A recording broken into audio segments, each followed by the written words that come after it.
Եթերում ազատ լուրերի հիմնական թողարկումն է, ձեզ հետ են Անի Ստեփանյանը եւ Արա Աբրահամյանը։ Բարի երեկո, օրվա իրադարձությունները նախամարոտ։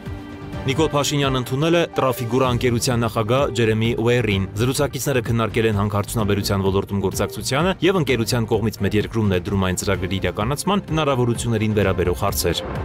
Պաշտպանության նախարար Սուրեն Պապիկյանն ընդունել է Հայաստանում Ֆրանսիայի եւ Հնդկաստանի արտակարգ եւ լիազոր դեսպաններ Օլիվիե Դկոտինիին եւ Նիլաքշի Սահասինհային։ Հանդիպման ընթացքում քննարկվել են պաշտպանության բնագավառում Հայաստան-Ֆրանսիա, Հայաստան-Հնդկաստան գործակցությանն առնչվող հարցեր։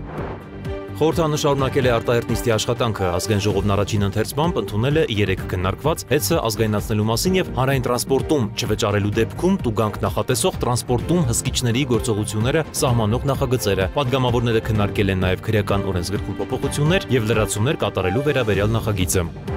Բագրատ Գալստանյանի գլխավորությամբ շարժման ամբողջ ընթացքում նրա կողքին եղել են երկրորդ եւ երրորդ նախագահների թիմակիցներ։ Ազգային ժողովում քաղաքացիական պայմանագիր խմբակցության պատգամավորն է հայտարարել, ընդգծելով, որ ահաբեկության գործով դեռևս սպասվում են նոր բացահայտումներ։ Վահագն Ալեքսանյանի ճեպազրույցը։ Ալեն Սիմոնյանի ռուսական հեռուստաընկերությունների աշխատանքը Հայաստանում դադարեցնելու մասին հայտարարությունը կրկին կրքեր է բորբոքել Ռուսաստանում։ Քաղաքական եւ լրատվական գործիչներն առանց իրար հերթ տալու մեղադրել են Հայաստանի ազգային ժողովի նախագահին։ Հայաստանի ազգային ժողովի նախագահի պատասխանը չի ուշացել։ Մոսկվան կոչ է անում Բաքվին միջոցներ ձեռնարկել երկրների հարաբերությունները ռազմավարական դաշինքի մակարդակին վերադարձնելու համար։ Հայտարարել է Զախարովան, հավելելով, Մոսկվան խնդրել է այցելել ձերբակալված ռուս լրագրողներին, սակայն նման հնարավորություն չի տրամադրվել։ Օրվա միջազգային անցուդարձը։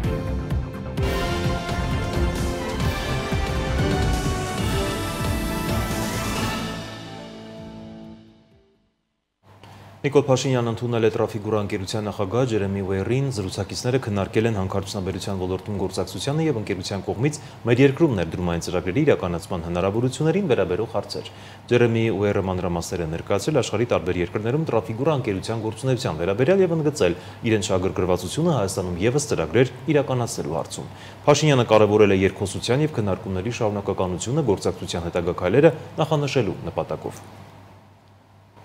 Պաշտպանության նախարար Սուրեն Պապիկյանն ընդունել է Հայաստանում Ֆրանսիայի արտակարգ եւ լիազոր դեսպան Օլիվիե Դկոտինիին։ Հանդիպման ընթացքում քննարկվել են պաշտպանության բնագավառում Հայաստան-Ֆրանսիա գործակցությանն առնչվող հարցեր։ Կողմերը բարձր են գնահատել ձեռքբերումները եւ նախանշել են հետագա գործակցության հիմնական ուղղությունները։ Քննարկվել են նաեւ տարածաշրջանային ու միջազգային զարգացումներին վերաբերող հարցեր։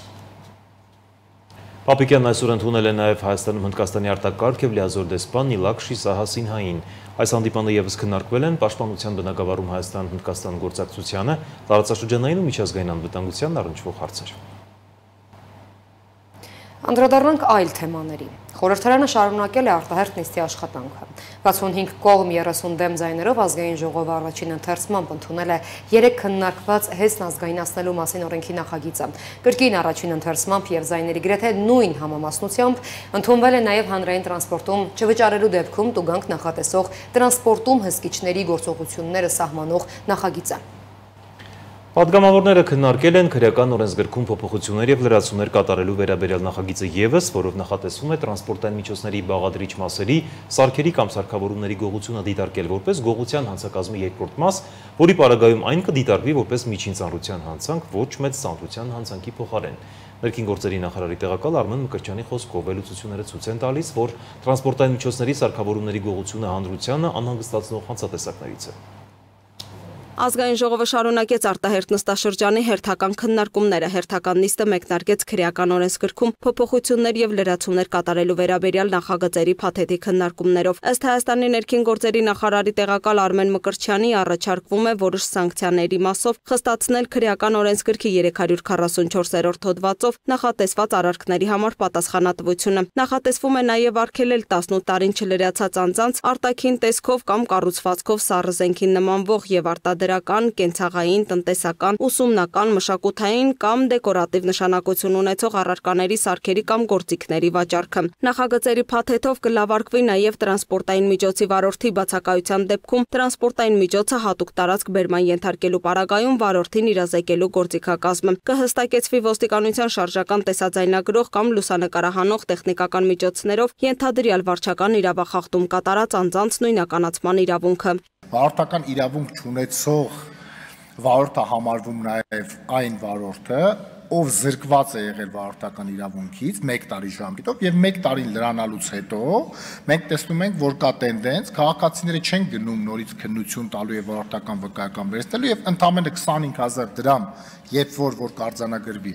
տվյալ խախտումը, վճարելով շարունակում են կատարել իրավախախտումը, ինչով շատ բարձր հանրային վտանգավորություն են ստեղծում փաստացի։ Հաջորդիվ քննարկվեց Ալեն Սիմոնյանի եւ Էդուարդ Աղաջանյանի հեղինակած օրենքի նախագիծը, որը կարող է էապես փոխել տրանսպորտային պատահարների հետևանքների իրավական գնահատականը։ Խոսքն ավտոմեքենաների տեխնիկական անսարքությունների պատճառով տեղի ունեցած վթարների մասին է։ Օրենսդրական նախաձեռնությամբ առաջարկվում է լրացումներ կատարել վարչական իրավախախտումների վերաբերյալ օրենսգրքում, ավելացնելով նոր դրույթ։ Եթե վարորդը ճանապարհատրանսպորտային պատահարի ընթացքում վարել է այնպիսի մեքենա, որն ունեցել է արգելված անսարքություն, օրինակ չաշխատող արգելակային համակարգ կամ լուսարձակներ, նա կենթարկվի վարչական տուգանքի։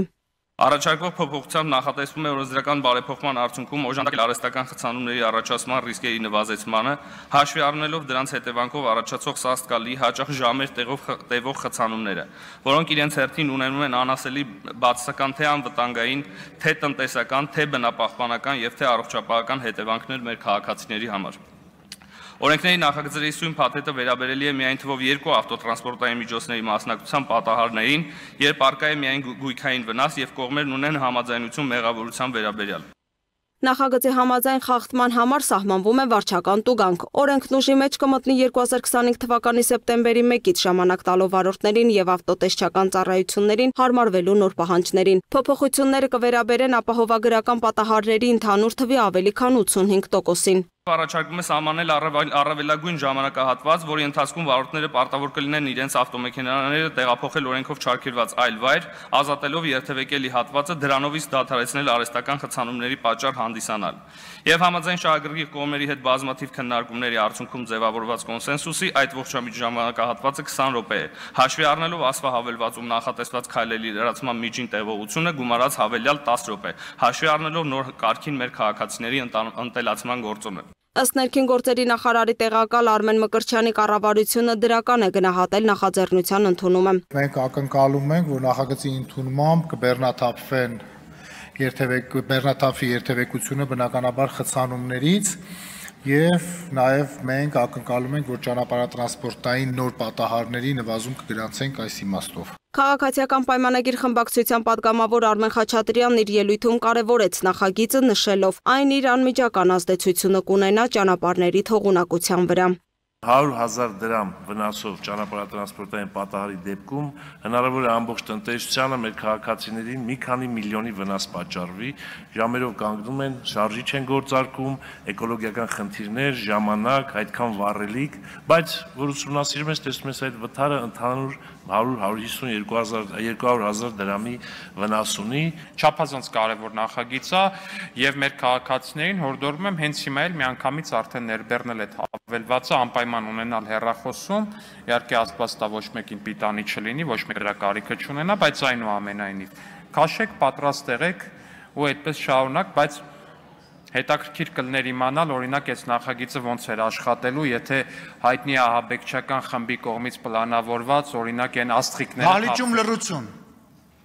Հայտնի ահաբեկչական խմբի կողմից պլանավորված, օրինակ այն աստղիկները թափվեին գետնին կամ չգիտեմ, մեքենաների վրա յուղ լցվեր ու վառվեին մեքենաները։ Այդ դեպքում այս նախագիծը ինչ որ բան ունենալու էր, թե չէր ունենալու, տեսականորեն պետք է հասկանալ մի հատ զուտ էլի։ Հաջորդիվ երկրորդ ընթերցմամբ խորհրդարանականները քննարկեցին օրենքի մյուս նախագիծը, ըստ որի տրանսպորտային միջոցների բաղադրիչ մասերի սարքերի գողությունը կդիտարկվի որպես գողության հանցակազմի երկրորդ մաս, միջին ծանրության հանցանք։ Վերջին տարիների կտրվածքով այս գողությունը դարձել է հանրապետությունում ամենատարածված հանցատեսակներից մեկը։ Սա դարձել է պատուհաս մեր ազգաբնակչության համար եւ այնքան մեծ տարածում ունի, որ հաճախ քաղաքացիները ուղարկի հայտարարություն չեն տալիս հանցագործության մասին եւ այդ դեպքերը մնում են չբացահայտված, այսինքն լատենտ վիճակում եւ ինչու չեն քաղաքացիները հայտարարություն տալիս հանցագործության մասին, որովհետեւ իրենց փորձը ցույց է տվել, որ այդ հանցագործությունների մասին հայտարարությունները հաջողությամբ չեն պսակվում, հանցագործները չեն բացահայտվում։ Խորհրդարանը քվեարկությամբ ընդունեց քննարկված բոլոր հարցերը։ Լուսինե Գրիգորյան, Տիգրան Ղազարյան, Free News, Ազատ լուրեր։ Բագրատ Գալստանյանի գլխավորությամբ շարժման ամբողջ ընթացքում նրա կողքին եղել են երկրորդ և երրորդ նախագահների թիմակիցներ։ Ազգային ժողովում քաղաքացիական պայմանագիր խմբակցության պատգամավոր Վահագն Ալեքսանյանն է հայտարարել, ընդգծելով, որ ահաբեկության գործով դեռևս սպասվում են նոր բացահայտումներ։ Նա մեկնաբանել է նաև Նիկոլ Փաշինյանին անվստահություն հայտնելու և վարչապետի պաշտոնում Միքայել արքեպիսկոպոս Աջապահյանի թեկնածությունն առաջադրելու մասին ընդդիմության հայտարարություններին։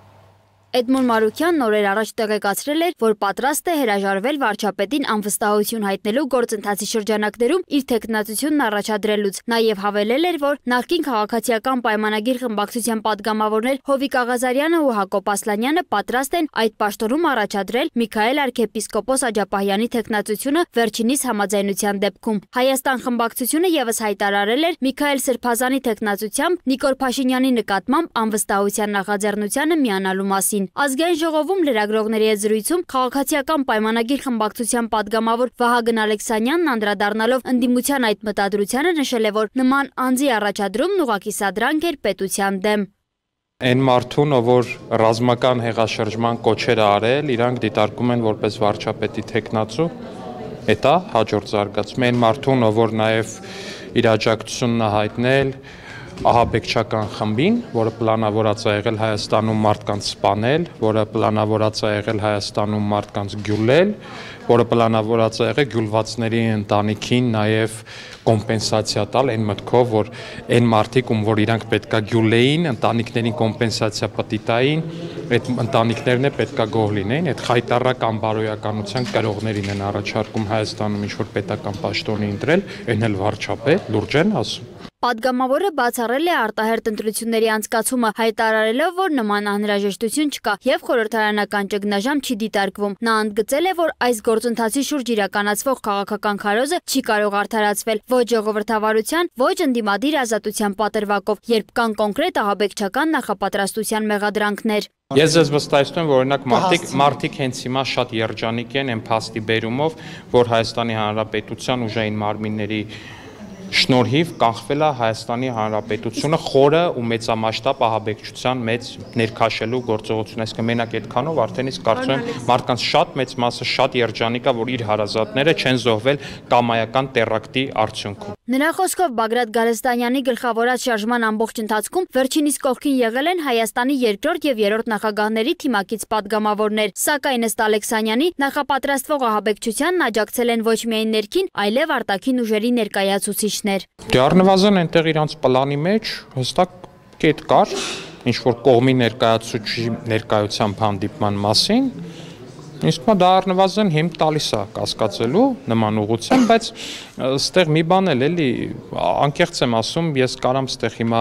ձևացնեմ, դուք եք արագ ձևացնեք, թե նմանատիպ բան չկա, բայց ես վստահ եմ, որ մեր քաղաքացիները շատ հստակ գիտեն, թե ընդդիմադիր գործիչներից, որը ինչ հատուկ ուժային ծառայության, որ երկրի հատուկ ուժային ծառայության ինչ պագոն ունի առհասարակ։ Ալեքսանյանի խոսքով ահաբեկչության մեջ ներգրավվածների վերաբերյալ նոր բացահայտումներ կլինեն։ Նա անդրադարձել է նաև հայկական էլեկտրական ցանցերի շուրջ քննարկումներին, հայտարարելով, որ հավանաբար հուլիսից կառավարման լիազորությունները կանցնեն պետությանը։ Պատգամավորը պատասխանել է նաև ընդդիմադիրների այն քննադատություններին, թե իբր այդ գործընթացի իրականացումից հետո կառավարությունը չի կարողանա ստանձնել հեծի կառավարումը եւ կտապալի։ Այդ այն մարդիկ են ասում, ովքեր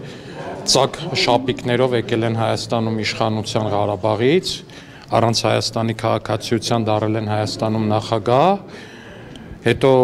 Հայաստանի ժողովրդին պատկանող հեծը ուշադրություն 12 միլիոն դոլարով տվել են սրան նրան, այդ մարդիկ են ասում, որ մեր ձեռը ինչին կպնում է բանա լինում։ Այդ այն մարդիկ են ասում, ովքեր որ պատից կախ չտեսնելով դարել են ԶՊՄԿ-ում օրինակ բաժնետեր, այդ մարդիկ են ասում։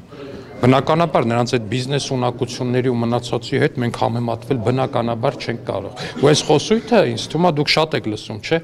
Այդ տենց բարբերաբար դաշտ անեթում, այ որ դուք պաշտոն չունենաք, դուք ով եք, այդ գիտեք ինչի մասին է այդ խոսույթը։ Օրինակ ես որպես պատգամավոր, որ պահին պաշտոն չունենամ, այդ պահին ես միլիարդատեր չեմ ելնելու։ Ինչ վերաբերում է աշխատակիցների հանրահավաքների մասնակցության դեպքում աշխատանքից ազատելու վերաբերյալ վարչապետի հայտարարությանը, Ալեքսանյանը եւս նշել է, որ նրանք, ովքեր աշխատանքի ժամերին զբաղվում են քաղաքական գործընթացներով, ազատվելու են աշխատանքից։ Այսինքն, եթե կան մարդիկ, ովքեր Հայաստանի Հանրապետության քաղաքացիների հոսանքի դիմաց վճարած գումարի դիմաց փոխանակ գնան, այդ մարդկանց հոսանքը սարքեն, նենց անեն, որ այդ մարդկանց հոսանքը խափանումներ չունենա, նորմալ աշխատի, գործի ժամին, գործի փոխարեն զբաղված են ուրիշ բանով, այդ թվում եւ քաղաքական խարդավանքներով կազատվեն։ Պատգամավորի պնդմամբ հեծը վերջին տարիներին ենթակառուցվածքային ներդրումներ չի արել եւ որևէ նախադրյալ չկա էլեկտրաէներգիայի սակագնի բարձրացման համար։ Մի քանի 100 միլիոն դոլարի իբր ներդրում է կատարվել։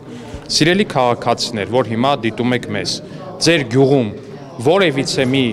էլեկտրասյուն փոխվել է, թե չի փոխվել։ Թե այն սովետի վաղտվա դրած փայտից այն արդեն ճաքեր տված սյուներն են։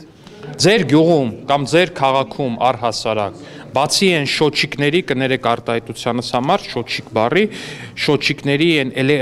երկաթյա տուփերից ինչ որ ուրիշ ենթակառուցվածքային ներդրում դուք տեսել եք, թե չեք տեսել։ Խոսելով որոշ ռուսական հեռուստաալիքների գործունեության մասին, Ալեքսանյանը հայտարարել է, որ եթե այդ ալիքները շարունակեն վիրավորել Հայաստանի պետական պաշտոնյաներին եւ աջակցություն ցույց տան ահաբեկչության համար կասկածվողներին, ապա պետք է քննարկել եթերազրկման հարցը։ Ես պնդում եմ, որ եթե այս գործելավոճը շարունակվի, այո, պետք է եթերազրկվեն, որովհետեւ դա ուղղակի խայտարակություն է,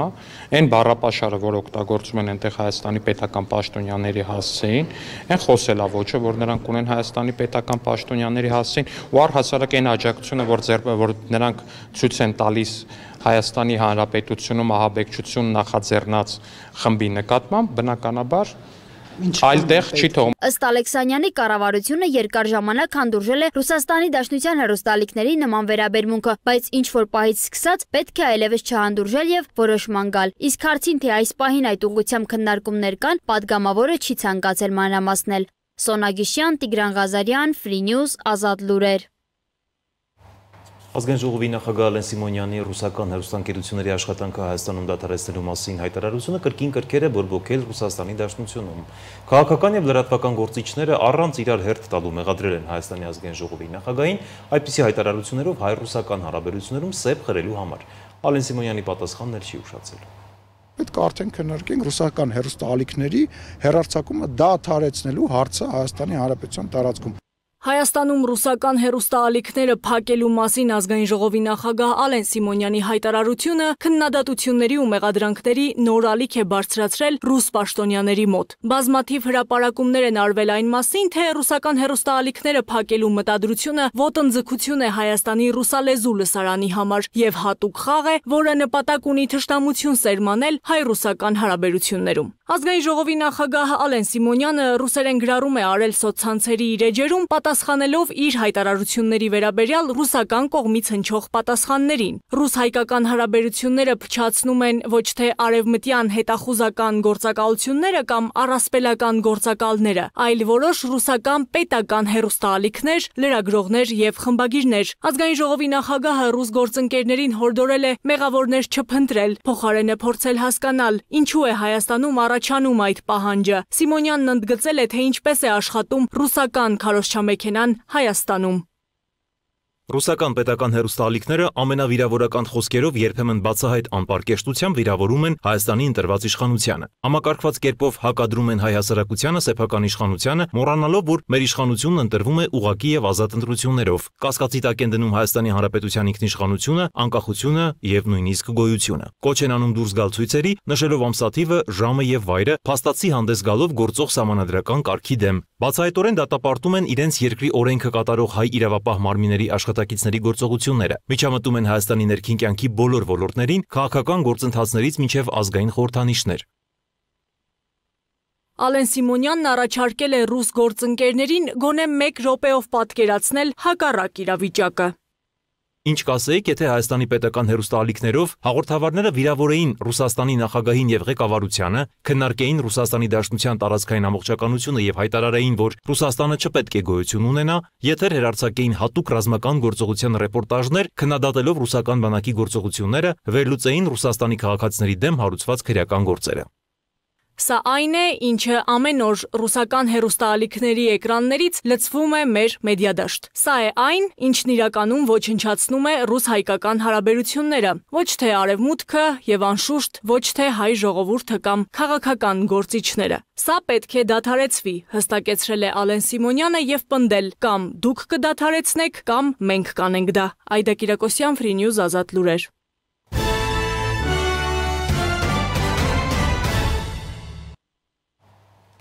Շարունակում ենք թողարկումը, իրավապահները խոզարկություններ են իրականացրել Տաշիր գրուպի գլխավոր գրասենյակում։ ՔԿՄ մամուլի քարտուղար Կիմա Ավդալյանը հաստատել է այս տեղեկությունը, նշելով, որ Տաշիր գրուպի գլխավոր գրասենյակում կատարվում են անհետաձգելի քննչական գործողություններ քննչական կոմիտեում գտնվող քրեական վարույթի շրջանակում։ Տաշիր գրուպի գլխավոր գրասենյակում մոտ 6 ժամ տևած քննչական գործողություններն ավարտվել են։ Իրավապահները արգրավել են համակարգիչներ եւ փաստաթղթեր։ Իսկ Մոսկվան կոչ է անում Բաքվին միջոցներ ձեռնարկել երկրների հարաբերությունները ռազմավարական դաշինքի մակարդակին վերադարձնելու համար։ Այս մասին հայտարարել է Ռուսաստանի Դաշնության ԱԳՆ պաշտոնական ներկայացուցիչ Մարիա Զախարովան, նշելով, Մոսկվան խնդրել էր այցելել ձերբակալված ռուս լրագրողներին, սակայն նման հնարավորություն չի տրամադրվել։ Իսկ Բաքվում Ռուսաստանի Դաշնության դեսպան Միխայել Եվդոկիմովն է կրկին կանչվել Ադրբեջանի արտաքին գործերի նախարարություն։ Նրան էլ բողոք են հայտնել ռուսական կողմի ոչ բարեկամական գործողությունների եւ քայլերի կապակցությամբ, որոնք վնասում են երկու երկրների հարաբերություններին։ Ադրբեջանը ռուսական կողմից ակնկալել է իր քաղաքացիների ձերբակալությունների ժամանակ օրենքի խախտումների բազմակողմանի եւ օբյեկտիվ քննություն։ Միջազգային եւ տարածաշրջանային մյուս նորություններին տեսաշարով ծանոթացեք։ Վլադիմիր Պուտինը եւ Էմանուել Մակրոնը հեռախոսազրույց են ունեցել, որի ընթացքում քննարկել են Մերձավոր Արևելքի իրավիճակը Իրանի եւ Իսրայելի հակամարտության համատեքստում, նաեւ ԱՄՆ հարվածներն Իրանի միջուկային օբյեկտներին։ Երկու նախագահները շեշտել են, որ որպես ՄԱԿ-ի անվտանգության խորհրդի մշտական անդամներ Ռուսաստանն ու Ֆրանսիան հատուկ պատասխանատվություն են կրում տարածաշրջանային խաղաղության եւ միջուկային զենքի չտարածման հարցում։ Կարևորվել է Իրանի խաղաղ ատոմի զարգացման իրավունքը հարգելը եւ ատոմային էներգիայի միջազգային գործակալության հետ շարունակվող գործակցությունը։ Պուտինն ու Մակրոնը համակարծիք են եղել, որ Իրանի միջուկային ծրագրի շուրջ ճգնաժամը եւ Մերձավոր Արևելքի հակասությունները պետք է լուծվեն բացառապես քաղաքական եւ դիվանագիտական ճանապարհով։ Քննարկվել է նաեւ ուկրաինական հակամարտությունը։ Ռուսաստանի նախագահը վերահաստատել է իր սկզբունքային դիրքորոշումը խաղաղ կարգավորման հնարավոր ուղիների վերաբերյալ, շեշտելով երկարաժամկետ եւ համապարփակ համաձայնության անհրաժեշտությունը, հիմնված նոր տարածքային իրողությունների վրա։ Ուկրաինայի հարցում Մակրոնը վերահաստատել է Ֆրանսիայի անսասան աջակցությունն Ուկրաինայի ինքնիշխանությանը եւ տարածքային ամբողջականությանը։ Նա կոչ է արել հնարավորինս շուտ հաստատել հրադադար եւ սկսել բանակցություններ Ուկրաինայի եւ Ռուսաստանի միջև համապարփակ ու կայուն կարգավորման հասնելու համար։ Երկու նախագահները շարունակելու են շփումները նաեւ այս հարցի շուրջ։ Ռուսաստանի Դաշնությունում ազատ է արձակվել հուլիսի 1-ին Եկատերինբուրգում բերման ենթարկված Ադրբեջան-Ուրալ կազմակերպության ղեկավար Շահին Շիխլինսկին։ Նա ազատ է արձակվել որպես ՎԿ հարցաքննությունից հետո։ Շիխլինսկին եւ նրա որդին ձերբակալվել էին հուլիսի 1-ին սոցիալական ցանցերում տարածված տեսանյութում երևում է, թե ինչպես են Ռուսաստանի իրավապահները փորձում ձերբակալել նրան, երբ վերջինս փորձում էր մեքենայով հեռանալ։ Իրավապահները կոտրել են նրա ավտոմեքենայի կողային ապակիները, ավտոմեքենայից դուրս էին հանել Շիխլինսկուն եւ նրա որդուն ու ձերբակալել։ Ուկրաինայի նախագահ Վոլոդիմիր Զելենսկին Ադրբեջանի նախագահ Իլհամ Ալիևին շնորհակալություն է հայտնել նրան Ուկրաինայի տարածքային ամբողջականությանն աջակցելու համար։ Զելենսկին տեղեկացրել է նաև, որ ցավակցություն է հայտնել Ադրբեջանին Սաֆարով եղբայրների սպանության կապակցությամբ հայտնել իր աջակցությունը։ Ուկրաինայի ղեկավարի խոսքով Ռուսաստանը ծաղրում է Ադրբեջանի քաղաքացիներին եւ սպառնում Ադրբեջանի հանրապետությանը։ Նա նաև նշել է, որ Ալիևի հետ քննարկել է երկկողմ հարաբերությունները, էներգետիկ եւ հումանիտար ոլորտներում գործակցությունը։ Կողմերը պայմանավորվել են տնտեսական գործակցության հարցերով միջկառավարական համատեղ հանձնաժողովի նիստ անցկացնել։ Բաքվի դատարանը Ռուսաստանի 8 քաղաքացու 4 ամսով կալանավորելու որոշում է կայացրել, որոնք ձերբակալվել էին Իրանից թմրանյութեր տեղափոխելու ու կիբերհանցագործության կասկածանքով։ Դատարանից ադրբեջանական լրատվամիջոցների հրապարակած կադրերում երևում է, որ կալանավորված Ռուսաստանի քաղաքացիների վրա բռնության հետքեր կան, հատկապես դեմքի հատվածում։ Նրանցից մի քանիսի հագուստների վրա կան արյան հետքեր։ Բաքվի դատարանն ավելի վաղ 4 ամսով կալանավորել էր Սպուտնիկ Ադրբեջանի խմբագրական խորհրդի ղեկավարին եւ գլխավոր խմբագրին։ Ադրբեջանի եւ Ռուսաստանի հարաբերությունները սրվել են այն բանից հետո, երբ Ռուսաստանի Դաշնության Սվերդլովսկի մարզի քննչական կոմիտեն հայտնեց Եկատերինբուրգում ադրբեջանական էթնիկ խմբավորման գործունեության կասեցման մասին։ Միացյալ Նահանգների նախագահ Դոնալդ Թրամփը հայտարարել է, որ Իսրայելը համաձայնել է Գազայի հատվածում 60-օրյա հրադադարի։ Առաջարկված համաձայնության ընթացքում ըստ Թրամփի աշխատանք կտարվի բոլոր կողմերի հետ պատերազմը դադարեցնելու ուղղությամբ։ Կատարցիները, եգիպտացիները, ովքեր այդքան ջանադրաբար աշխատել են խաղաղության հասնելու ուղղությամբ կներկայացնեն վերջնական առաջարկը։ Հուսով եմ հանուն Մերձավոր Արևելքի բարեկեցության Համասը կընդունի գործարքը, որովհետև ոչինչ ավելի չի լավանալու, ամեն ինչ ավելի է վատթարանալու, գրել է ԱՄՆ նախագահը։ BBC-ն հաղորդում է, որ ՄԱԿ-ում Իսրայելի դեսպանը հայտարարել է, որ Իսրայելը միանգամայն պատրաստ է հրադադարի, սակայն առայժմ պարզ չէ, արդյոք Համասը կընդունի առաջարկված համաձայնագրի պայմանները։ ԱՄՆ-ն դադարեցնում է Ուկրաինային Բայդենի ղեկավարման ժամանակ խոստացված որոշ զինատեսակների մատակարարումը, քանի որ Պենտագոնի ուսումնասիրությունը ցույց է տվել, որ ամերիկյան պահեստները զգալիորեն նվազել են։ Այս որոշումը կայացվել է Ամերիկայի շահերն առաջնահերթ համարելու սկզբունքով ըստ Սպիտակ տան խոսնակ Աննա Քելիի հայտարարության։ ԱՄՆ զինված ուժերի հզորությունը կասկածից վեր է, պարզապես հարցրեք Իրանին, ասել է Քելին, հողում անելով վերջերս Իրանի միջուկային օբյեկտների դեմ իրականացրած ամերիկյան ռմբակոծություններին եւ հրթիռային հարվածներին։ ԱՄՆ-ն Ուկրաինային տրամադրել է ավելի քան 66 միլիարդ դոլարի զենք եւ ռազմական օգնություն 2022 թվականի փետրվարից ի վեր։ Թուրքիայում անտառային հրդեհները չեն դադարում, երկրի ներքին գործերի նախարարը հայտնել է, որ 3 նահանգում ավելի քան 50,000 մարդ է տարհանվել։ Հրդեհների պատճառով ժամանակավորապես դադարեցվել է Իզմիրի օդանավակայանի աշխատանքը։ Զոհերի մասին տեղեկություններ չկան, սակայն հայտնի է, որ մի քանի գյուղ ամբողջությամբ այրվել է։ Թուրքիայում հրկիզումների մեղադրանքով ավելի քան 30 մարդ է ձերբակալվել։ Իսկ այս ժամի համար նախատեսել էինք այսքանը, թողարկման ավարտին ծանոթացեք եղանակային կանխատեսումներին։ Իսկ մենք ձեզ հրաժեշտ ենք տալիս ցտեսություն։